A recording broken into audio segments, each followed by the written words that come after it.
Subscribe to our YouTube channel and press the bell icon to get the latest updates.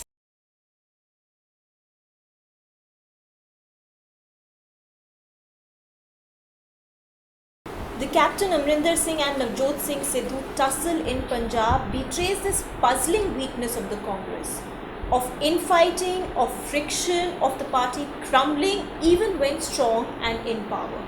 Now, Punjab is not the only example. There are other examples which we will talk about, but for now, the situation in Punjab is such that Navjot Singh Sidhu is in Delhi to try and meet the Gandhi siblings, Rahul Gandhi and Priyanka Gandhi Vadra. And of course, we know the Chief Minister of Punjab, Amrinder Singh, was made to appear before a 3-member panel to resolve the differences. Next year is the election in Punjab. Amrinder Singh is perhaps the Congress's strongest Chief Minister, and yet, instead of gearing up for elections next year, instead of strategizing for polls next year, he is busy being summoned by the top leadership to Delhi, made to appear before panels and resolve petty intra-party conflicts. Now, of course, friction within parties and fighting within parties isn't unusual for political parties. It's fairly common, but Congress seems to have made a habit of fighting, infighting when in power. Whether you look at Assam, whether you look at Rajasthan, whether you look at Madhya Pradesh, whether you look at now Punjab, the pattern is quite clear. In journalism, we say 3 makes a straight line. Well, now with Punjab, Congress has more than established the pattern that it is working with. Just let's look at some of these examples.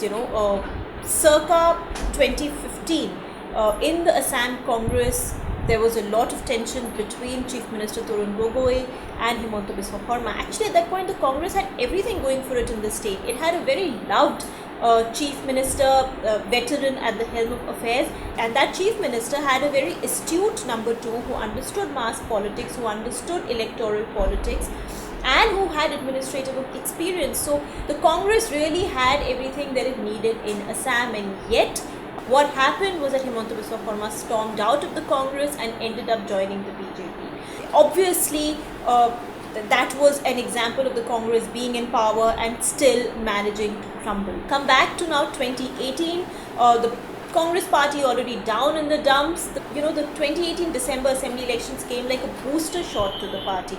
It won Rajasthan, it won Madhya Pradesh, it won Chhattisgarh. It did exceedingly well winning these 3 states, and yet soon enough we realized that this glory was short-lived. Madhya Pradesh, everybody knows what happened. The fact that Jyotiraditya Scindia wanted to become Chief Minister, wasn't able to become Chief Minister. He left the party, joined the BJP, the government fell, now the BJP is back in power.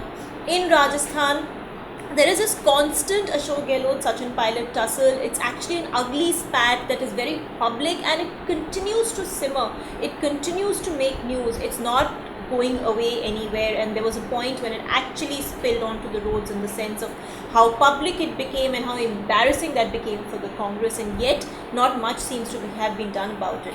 In fact, even Chhattisgarh, it may not hit headlines, but the rivalry between Bhupesh Baghel, who is the Chief Minister, and T.S. Singhdeo is hardly a secret, and Punjab only adds to this pattern.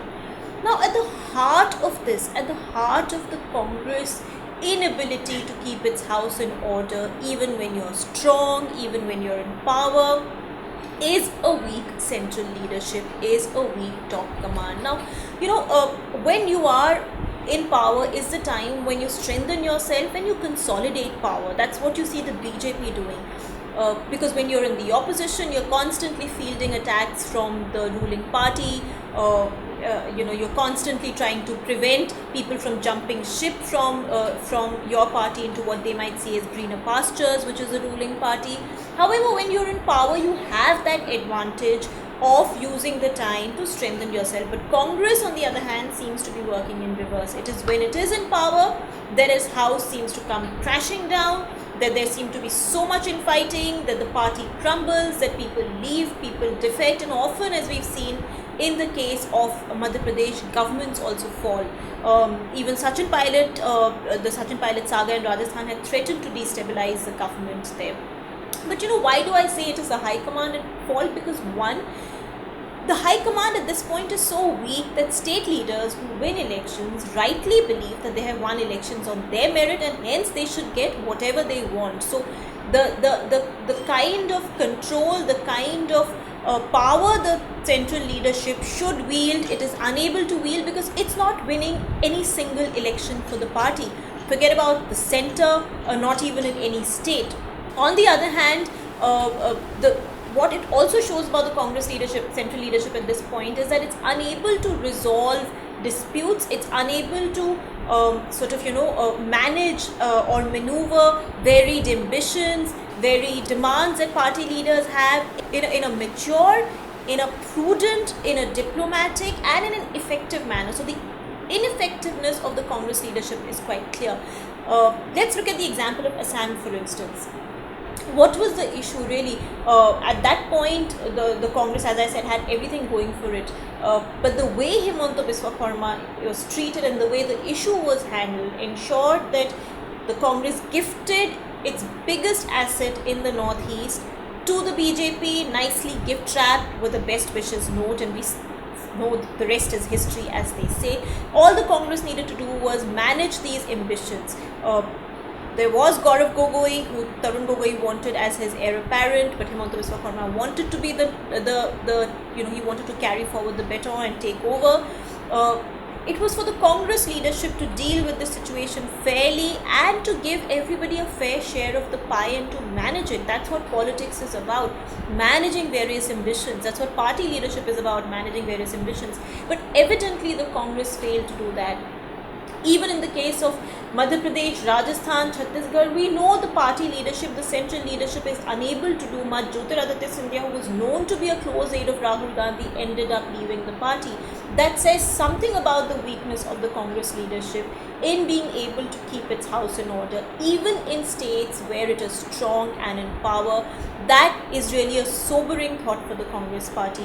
Punjab adds to this example. It's a state that goes to poll next year. The Congress should be busy fighting elections, finding a strategy to fight these elections, and instead it has this very petty intra-party tussle between Captain Amrinder Singh and Navjot Sidhu. It's important for the Congress to understand that it's been in this darkness for way too long, and its future even now seems quite dark. But if it continues down this path, that proverbial light at the end of the tunnel also seems to be missing. It's quite bizarre for a party that has barely 52 members of parliament in the Lok Sabha and has only 3 chief ministers in Rajasthan, in Chhattisgarh, and in Punjab. In all these 3 states, also the governments are within the government there is forever fights happening, and the chief ministers are constantly having to manage intra-party tussles instead of focusing on governance or politics. For the Congress, this seems like a more worrying trend than losing elections. The fact that you turn winning states into losing ones. For more, you can log on to our website, theprint.in, to read my column Politics.